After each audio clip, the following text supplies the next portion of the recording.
The Godfather Part 2, The Dark Knight, Aliens, Terminator 2 Judgment Day, Spider-Man 2, Mad Max Fury Road, Toy Story 3, Blade Runner 2049, Evil Dead 2, Star Wars: The Empire Strikes Back.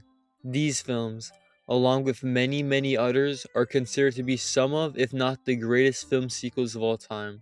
Films that are not only great or amazing in their own right, but films that are potentially even superior to the original film or films that came before them.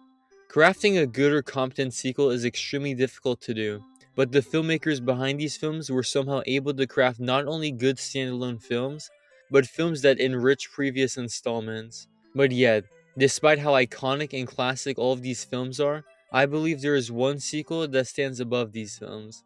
That's right, you read the title. I believe Paddington 2 is the greatest film sequel of all time, and in this video, I'll be showing you why this is the case.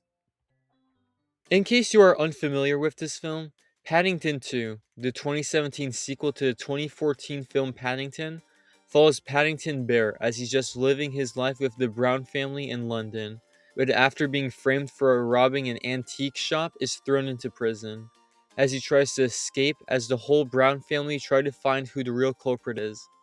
Before we dive deeper into what makes Paddington 2 the GOAT sequel, what is a good sequel? Like actually, have you ever really considered what a good sequel really is?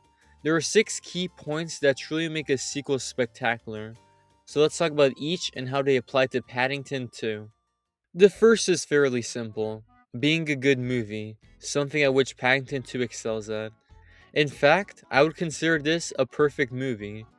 Paddington 2 works on all fronts. Paddington is a great protagonist and fun to follow the whole way through. Ben Whishaw giving a charming voice performance and the bear CGI looking amazing the whole way through, and feeling like he's really part of this world.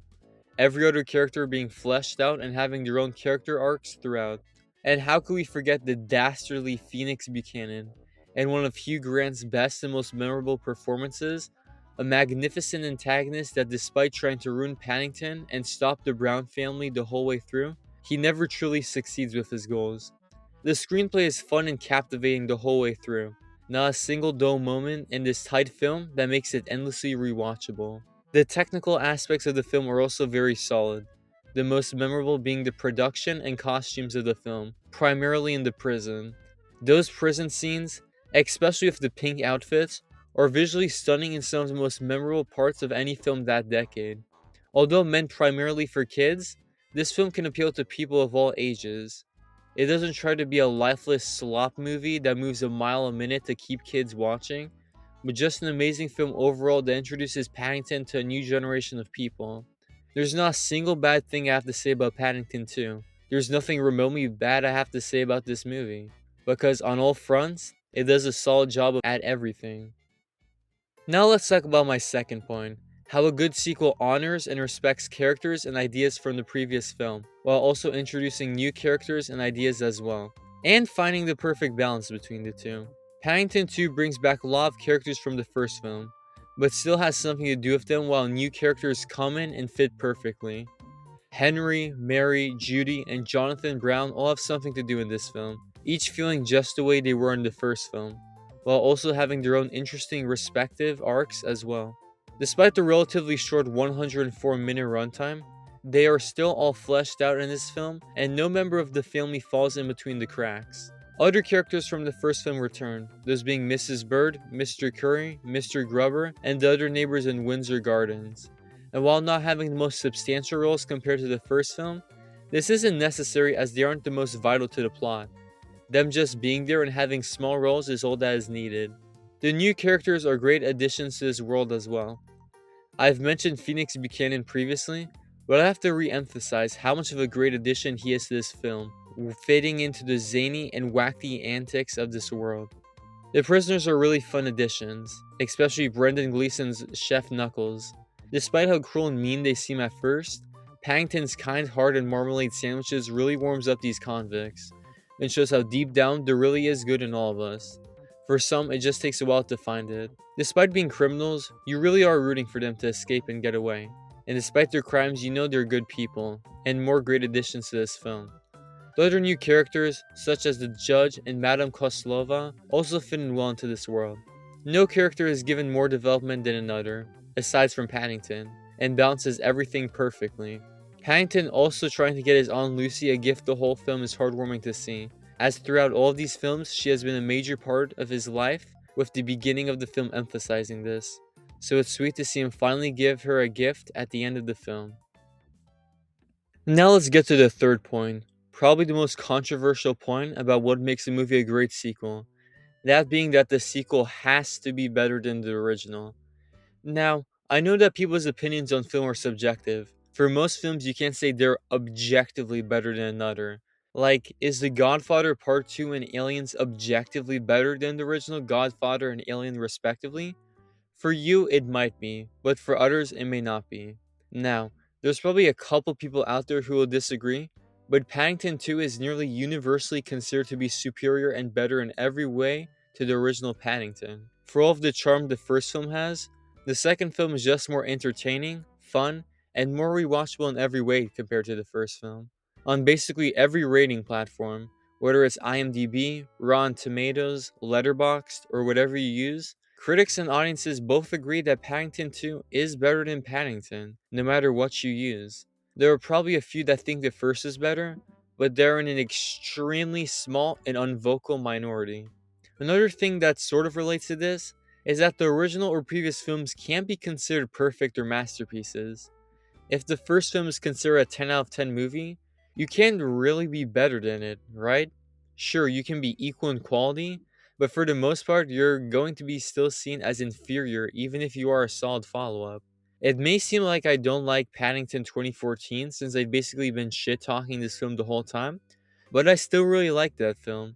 It's a great film in its own right, but Paddington 2 is simply just a masterpiece of a film, something the first can hardly compete with. Now let's talk about my fourth point when it comes to being a great sequel, but this one kind of has nothing to do with it being a sequel. A great sequel should not only be appealing and entertaining to people who have seen the original film, but also entertaining to those who have never seen the original as well. When you watch a film for the first time, it should be a satisfying experience no matter what. Even if you are supposed to know information beforehand, it still shouldn't be confusing or convoluted to new viewers and should be mentioned in brief, so it also respects the people who already knew that information beforehand. Most good sequels, standalone or set directly after another film, do a good job of finding a perfect balance of following events and story elements of previous films, while also bringing in new viewers to this experience. Paddington 2 is one of the prime examples of this. You don't need to have watched the first Paddington to enjoy this film more, but if you had, it adds even more to this fun watch. Returning characters don't regress to how they were at the beginning of the previous film, something you often see in other film franchises or long-running TV shows, but you see and learn more about them and it expands their character regardless of that. The Paddington films aren't the most complex movies of all time, nothing compared to, let's say, the Lord of the Rings trilogy, but do a splendid job of being good standalone films alongside being part of a franchise. Not the biggest point when it comes to the grand scheme of things, but still something that's very effective and worth mentioning. Let's talk about the fifth point now, about why Paddington 2 is such an effective sequel, that being it's staying true to the original source material. Although since I'm American and don't frequently see much relating to Paddington here in the States compared to, let's say, the UK, Paddington Bear is immensely popular for a reason. His unique design and kind personality, love for marmalade sandwiches, his interactions with people around him, amongst many reasons, are what makes him such a beloved fictional character. And the three films, including Paddington 2, really helped bring him to the big screen and show why this bear is so beloved in the first place. So many people out there care about accuracy when it comes to adapting characters to movies, more specifically comic book characters and book adaptations, but Paddington 2 seems to be ignored for the most part, primarily due to the fact that it's a children's movie. So many don't view this very seriously, similarly to most animated movies out there. That's a big shame though, as Paddington 2 is a nearly flawless adaptation of the source material despite its age, bringing these characters and stories to a more modern audience that really fits well. Not all film adaptations have to be near perfect copies of the source material they're based on, but if they strive to be, Paddington 2 is a very good example as to where to go for inspiration. And now the sixth and final point. something that feels like it's easy to forget about or slips through the cracks, but maybe the most important point overall. Despite seeming like a relatively simple and ordinary film, the final reason why Paddington 2 is the greatest film sequel of all time is due to the amount of emotion and stakes the film packs. As silly as this may seem on the surface, Paddington 2 really makes you feel a whole range of emotions the whole way through.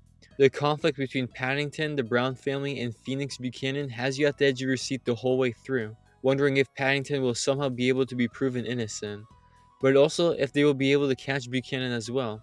All of the twists and turns throughout leaving you in suspense and disbelief.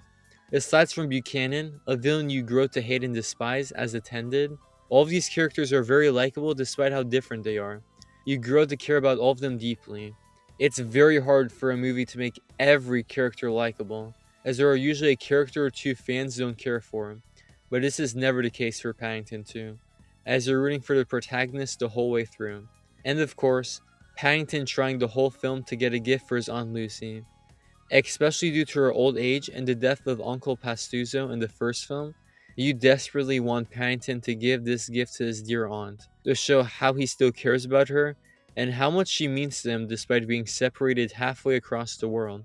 So the central conflict of the film really affects you. And at the end of the film, once Buchanan is captured and it turns out Aunt Lucy will visit Paddington and friends in London, it is a truly perfect ending. I don't think I or anyone else could have asked for more when it comes to this conclusion. As you know, in universe, this is the best thing that could have happened. Most people don't expect much from children's films, but even when it comes to this one, Paddington 2 packs more emotion than many drama films even today.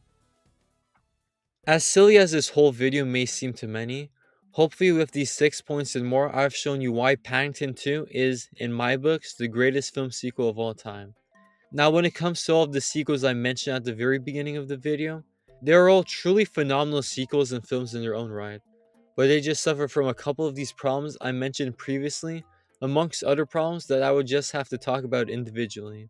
The gap in quality between Paddington and Paddington 2 is just crazy, something most people weren't expecting whatsoever. A film appealing to basically everyone, with plenty of depth and nuance to make it endlessly rewatchable as well, Paddington 2 is the GOAT sequel, and something that I most likely will never change my opinion on.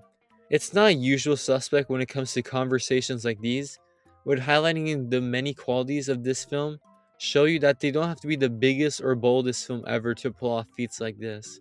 If you still somehow haven't seen Paddington 2, then come on, what are you still doing here? Go watch it. And if you haven't seen it in a while, maybe go rewatch it. So anyways, that is why Paddington 2 is the greatest sequel of all time. Thank you so much for watching this video to the very end. If you like this video, be sure to hit that like button. If you want to watch more content like this, be sure to hit that subscribe button as well. If you like this video, be sure to watch one of these videos about all that jazz and Joker 2019 because you're sure to love those videos as well. Anyways, that's all I have for you guys this week, and hopefully I see you all next time.